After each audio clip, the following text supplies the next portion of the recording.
Great. Well, I cannot wait to introduce Deb. So many people here know Deb already, but I get the privilege of introducing her again. So if you are new here and you've never met Deb before, you are in for a heck of a treat. Okay, let me tell you about Deb. She is a pioneer in the world of entrepreneurship. Okay, she's been at this for over 30 years, so that's saying a lot. And she has built 7 international companies to date, which is absolutely phenomenal. She's been recognized in Success magazine 48 times. That's incredible. 48 times. It takes something to get that and achieve that. She's won numerous awards. She's been nominated many, many times, numerous times.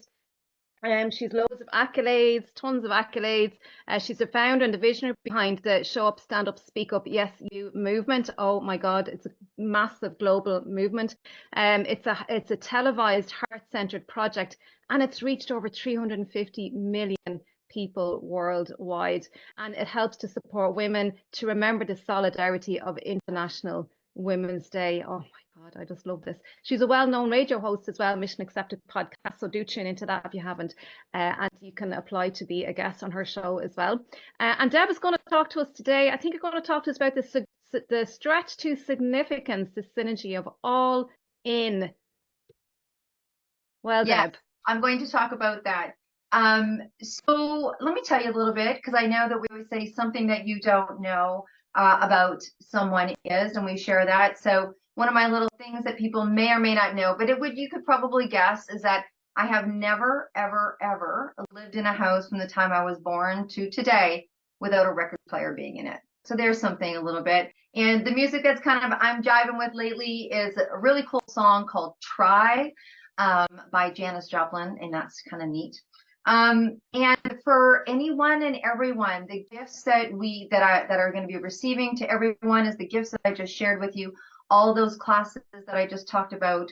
And then for anyone that wants to put a quote in the planner, if you don't have our day planner, if you've never seen the quote in the day planner, but this is for everyone, if you put a quote in the planner, I will personally pay for the upgrade for you to have that turn into a video quote. And the person who is going to, I don't know, guess the question that Joanne's going to pull out of today is that you can have, if you're in person and you want to have a lunch, let's have lunch. If you want to have a Zoom lunch or a Zoom tea or a Zoom wine, all about it. And I will gift you your quote in the planner so you can have all of that exposure as well. So there's some fun things for you there.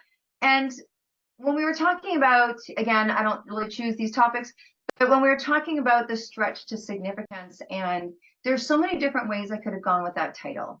I could have talked about the stretch of, like what Victoria talked about today, about how she's doing something that's significant and what it takes from a mental standpoint, what it takes from an energy standpoint, why we keep going. And then that took me to a little story in my head. Anyone else have stories in your head?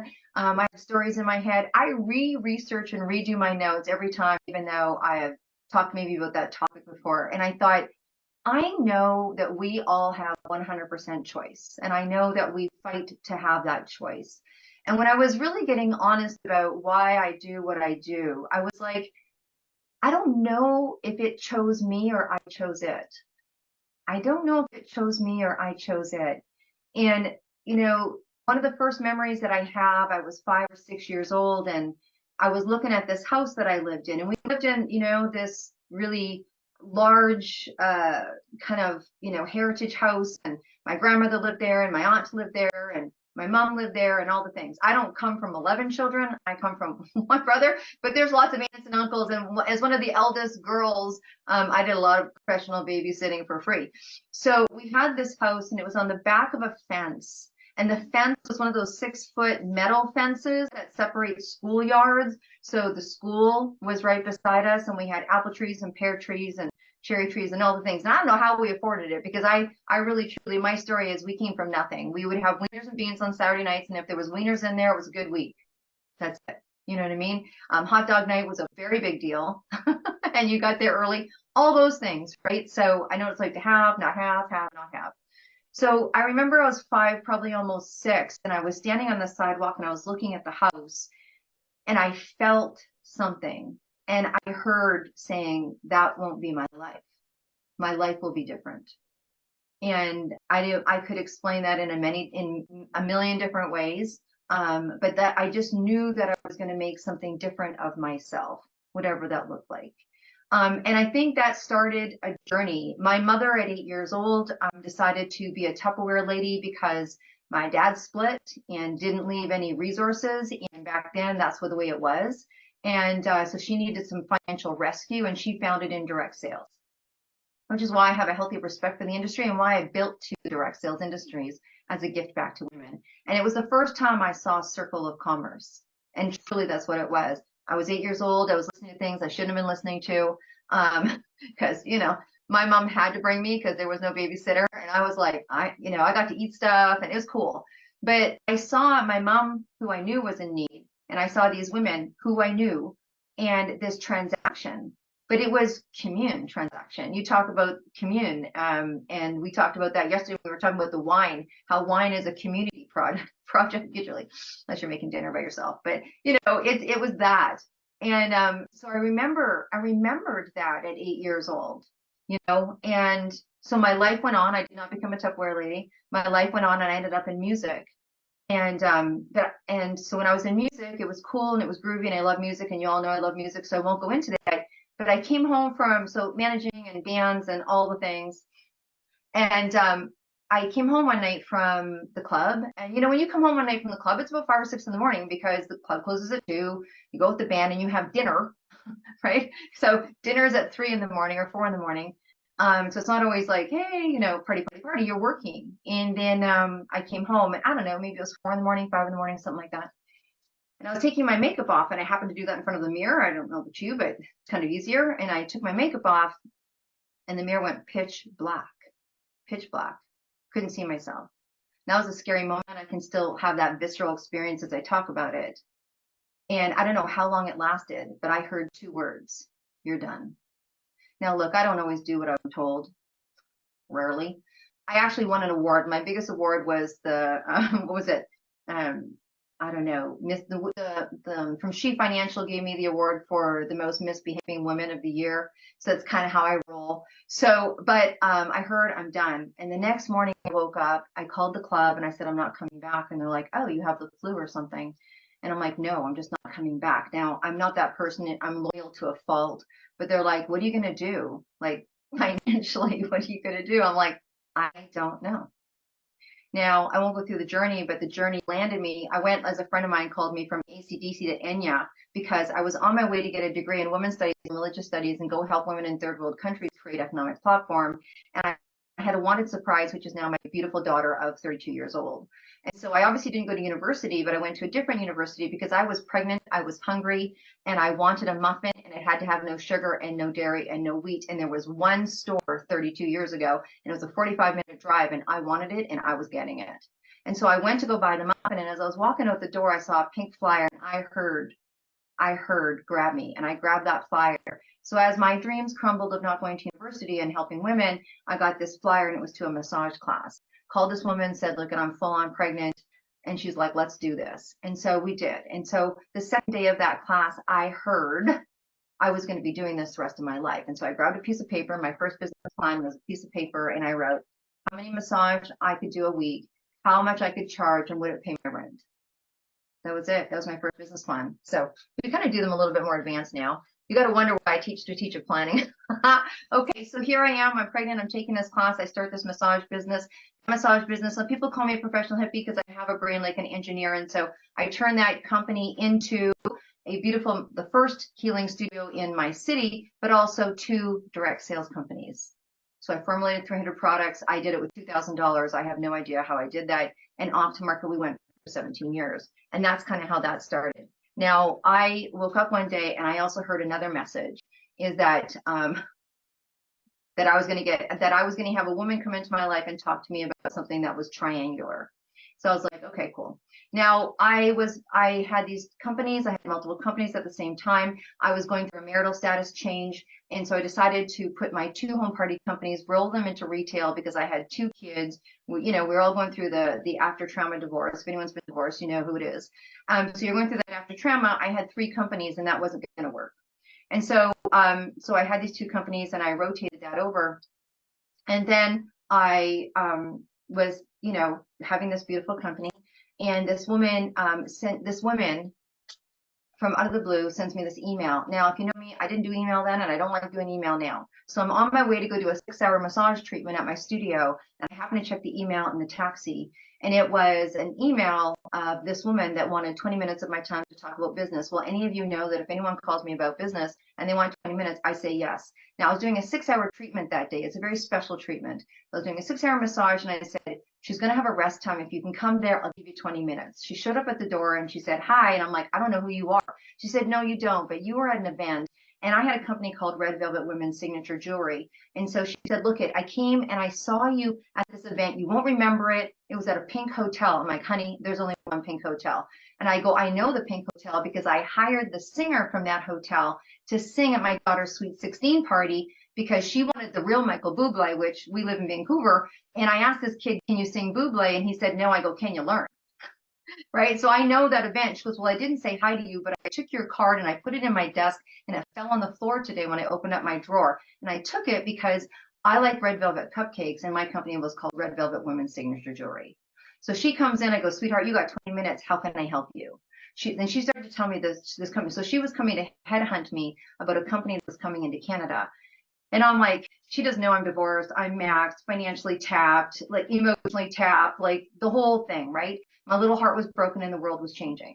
And she's like, oh, she's telling me about this product that, was an accident in the lab. Now I'm a formulator. I formulated 300 natural products. So I know ingredients better than she did. So I looked at these ingredients. I'm like, those are bank, those are good.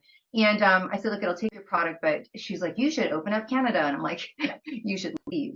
So anyways, she gives me a sample and I take it home and I give it to my 19-year-old daughter. I go, put this stuff on your face for 5 days. I said we would, and so we will, and that's it.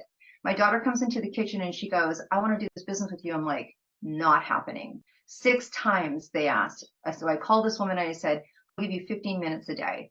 So that's what it did. So now I won't go through the whole story, but within 60 days, we were at the top of this company. We were breaking ground. We were doing all sorts of cool, groovy things, and it was changing our lives.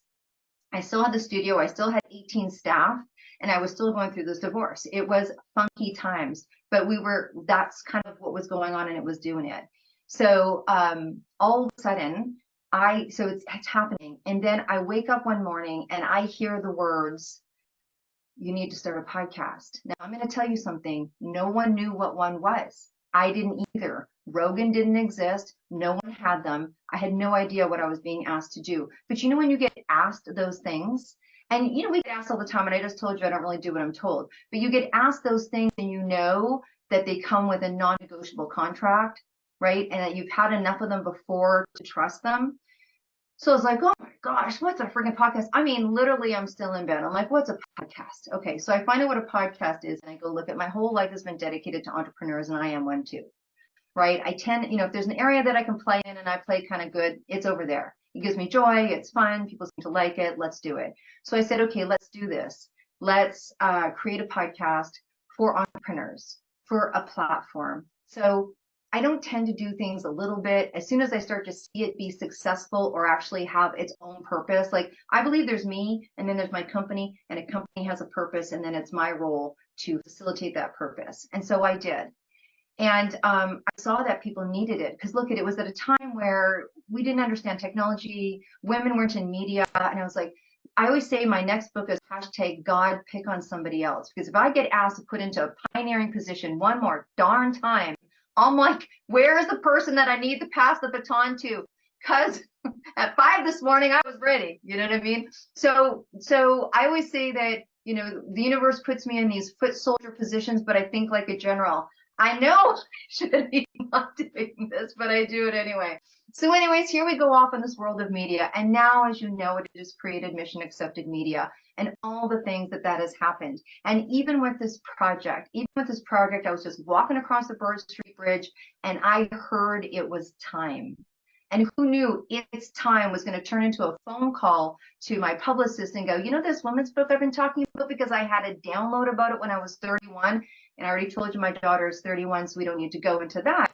But one thing led to another. And so if we go back to, you know, the question, the stretch to significance, and what it has been to make a significant life, not just for myself, but for others, has been, for me, one large non-negotiable message that I decided to say yes to. That's where the choice came in, I guess. You know, like sometimes I feel like I didn't have a choice because it's there.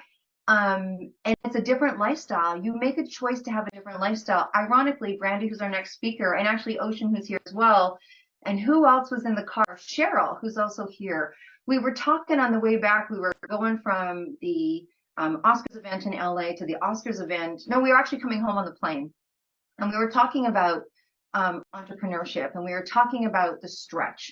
Really, we were getting honest about the stretch. I can't tell you what we were talking about in the car because this is being televised. But the stretch to significance is, I believe, for me, a continual choice. It's the 3 minutes between putting my head on the pillow and falling asleep. If I wasn't supposed to do this in the quietness of my mind, when my heart is speaking the loudest, it would tell me to stop. You know, there's things that we're doing right now that we know we need to change, and you know it. And I haven't got that message yet. The message keeps rolling into another. I got to tell you, when I got the message to leave my holistic massage business, I did 30,000 clients.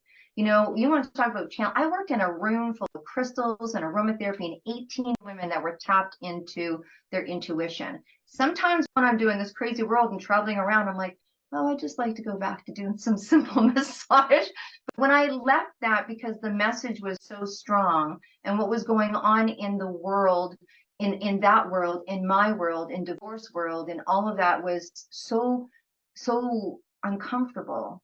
And the message to leave, I cried. I cried for 4 days on my couch, going from something beautiful to something beautiful. So even leaving things sometimes that are that your whole heart is in, because I don't know about you, but when I have a business, I'm in. Like I'm in. It makes me cry so much that I'm in. And I think I just know that I'm in for the long haul, whatever that looks like. And if you're going to go stretch of significance, you got to do things like let go of dishes. You know, during the 22 summits in 15 months, we had 191 million media impressions. It was 440 women on the stage. Every single one of them I interviewed. It was conversation over application because I wanted to make sure it was the right person, and I wanted them to ask to see if I was right for them. There was days where my girlfriend's like, what can I do for you? I'm like, can you bring me some oranges and drop it off at the front desk? There was times where I had to wash my laundry 3 times because it stayed in the wash and I couldn't get it to the dryer. And to this day, I came home, I don't know, 4 or 5 days ago, and my suitcase from LA is still on my bed with all of its stuff hanging out. And I had to go see if my flat iron was in there this morning. That is what the stretch of significance truly is, right? And it's a quest, and you take it, and you need family. You need people you can be real with. You're going to cry because you're tired, right? You're going to wonder what you're doing.